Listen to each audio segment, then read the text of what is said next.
C'était il y a 2 semaines. Hassan Chalgoumi, Marek Alter et 6 imams sont allés voir le pape, place Saint-Pierre à Rome. Une rencontre qui a fait beaucoup de boucan puisqu'elle s'est résumée à ça.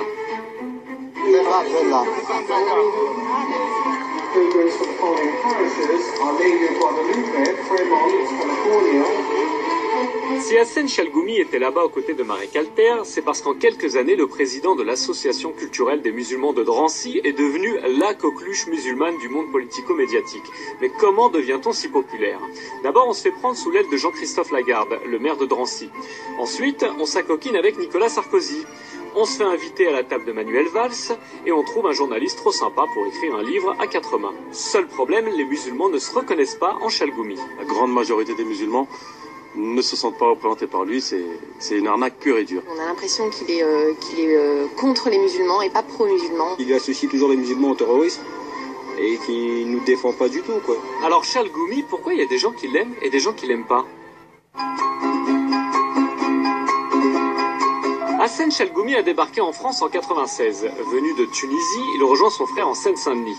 Il cumule alors les petits boulots, médiateur à la RATP, gérant d'une pizzeria, manutentionnaire à Roissy, avant de se tourner vers la religion en devenant imam dans un foyer Sonacotra de Bobigny.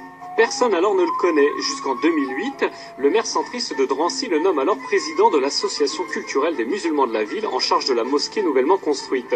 Chalgoumi est vu par les pouvoirs publics comme le représentant des musulmans, l'homme qui veut rassembler les peuples et l'ami de la République. Alors pourquoi est-ce qu'il divise? Notre journaliste Lise Pressac vous souhaite la bienvenue dans le monde merveilleux de Chalgoumi. Avec mes moyens, avec le peu de connaissances que j'ai, j'essaye de régler. Au pays de Chalgoumi, il y a des méchants et des gentils, mais surtout beaucoup de gens qui ne sont pas vraiment ses copains. Parmi eux, Rokhaya Diallo, qui a même signé une pétition contre lui. Moi, chaque fois que je vois Hassan Chalgoumi, j'ai le sentiment qu'il est téléguidé. C'est-à-dire qu'il a un discours, il a des phrases toutes faites. D'autres infos sur la chaîne Info, à vous. D'autres infos sur la chaîne Info, allez-y, dites-le. Je souhaite vraiment qu'exercer l'islam de France et que la réalité, notre avenir aura un honneur. Dès qu'on sort des sentiers battus, eh bien, il ne sait plus quoi dire. On voit vraiment qu'il est perdu et qu'il n'a pas le logiciel qui lui permet d'apporter des réponses qui seraient des réponses de son fait. Je respecte, avant il était Sarkozy, c'est notre président. Aujourd'hui, notre président, c'est Hollande. C'est la valeur de la République que je le sers. Je ne sers pas personne. Je respecte. C'est très bien qu'on donne la parole à des gens qui parlent un français un petit peu... teinté d'un accent très prononcé, etc. Mais je trouve qu'encore une fois, ça entretient l'idée que les musulmans sont des étrangers. Je suis, certains ils disent naïf, mais c'est ma position. Je suis un homme de foi, je peux pas haïr quelqu'un. C'est un peu l'islam bisounours, quoi, voilà. On a l'impression qu'à chaque fois qu'il va venir sur un plateau, il va proposer qu'on se prenne tous la main et qu'on fasse une farandole autour de la terre. Bah oui, c'est le musulman gentil, idéal, qui a un discours qui n'est absolument pas politique, ni politisé. Un autre qui n'est pas son ami à Chalgoumi, c'est Pascal Boniface. Il a même une théorie sur lui.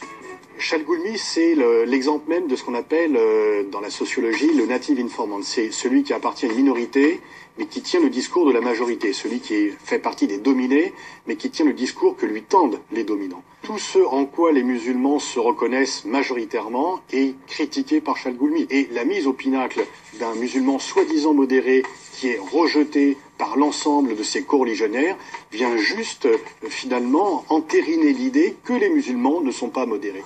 Je visitais le pape, ils vont dire l'imam de pape. Avant quelques jours, c'est l'imam d'Israël, les sionistes, le collabo, l'imam des juifs. Malheureusement, toujours la théorie de complot. Toujours, ils pensent que négatif. Mais celui qui n'est pas du tout son copain, c'est Farid Hanash. Avant, ils s'aimaient bien les deux. Hanash était même le conseiller de Chalgoumi. Mais ça, c'était avant que Farid Hanash n'ouvre les yeux sur la personnalité de Chalgoumi. Faut surtout pas verser dans la théorie conspirationniste. Voilà, c'est un produit qu'on a inventé pour stigmatiser les musulmans. Non, on l'a trouvé. C'est comme si vous trouvez un mulet assez stupide pour se laisser transporter n'importe quel message. Mais ce mulet, il est intelligent parce qu'il veut juste brouter. Un peu de vanité, un peu de célébrité et beaucoup d'argent. Chalgoumi, c'est le symptôme d'une maladie. Il est insignifiant. Et le problème, comment une stupidité, une escroquerie aussi flagrante a pu faire son chemin dans la société française.